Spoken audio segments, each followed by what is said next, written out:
So will the real Slim Shady please stand up? What I'm talking about is tell me what you mean and mean what you say. So oftentimes throughout your life, or as an example, my life, historically, I have been in relationships where the other person has cheated on me. It's happened multiple times. It's a thing, right? So growing up and being in relationships throughout my journey, I have experienced being cheated on. Probably not something amazing, definitely not. What I have noticed over the years and just from like growing my self-worth and love is really that cheating is maybe less about you and more about them. Maybe the fact that they can't acknowledge their truth, that maybe they are not, happy anymore. They don't want to be in this committed relationship anymore. Maybe they want to explore greener pastures, which are not always there, but sometimes they are, not gonna lie. But they're not able to kind of own their truth and what they want in life, that it may look very different than what they signed up for originally. As the person that has been cheated on in the past, one of the key things is that you can't make it about yourself. It's not you. Maybe again, you weren't paying attention to the red flags. Maybe something just went stale. Maybe there's a huge list of reasons why people do this. I'm not condoning it. Definitely sitting on this side of it. It's never been a fun experience.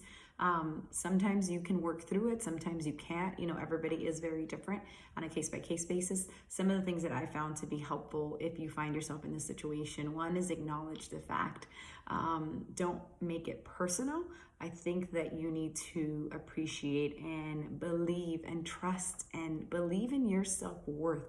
Believe that you are so much bigger and better than staying in something like that, just because there's love. Again, you've heard me say this before. What does love have anything to do with it? It doesn't.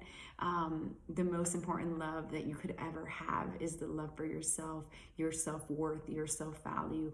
I mean, listen, fine, I'll give you a get out of jail card once, maybe. And I can't say I've done that multiple times. I think I've only experienced that once in my life where I'm like, all right, let's figure this out together. And again, it just depends on your committed relationship and the different dynamics of it. But believing in your self-worth is really all it boils down to. And sometimes you have to be still to receive.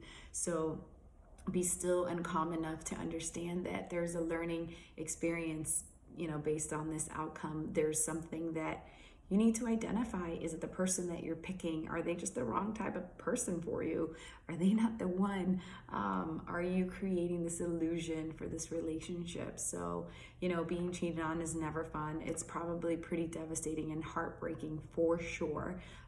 It's hella hard, not fun, and it kind of kills your confidence, right? But at the end of the day, it's not about you specifically. It just might be the other person. It might be your relationship is no longer good, right? And it's time for you guys to both go your separate ways and just remember the love you once had for each other, but now you want different things. Again, not condoning one or the other, just saying as a whole for someone that has been cheated on in the past, throughout my entire love life journey. Not a great thing, but I remembered, and I really just, looking back now, it's really more about me moving forward, having self-love, appreciation, valuing myself enough to know that this specific outcome wasn't necessarily direct correlation to me only, right? There's many different components that go into a relationship. So that's all I have for you. My ugly truth continued. Hope you enjoy. Bye.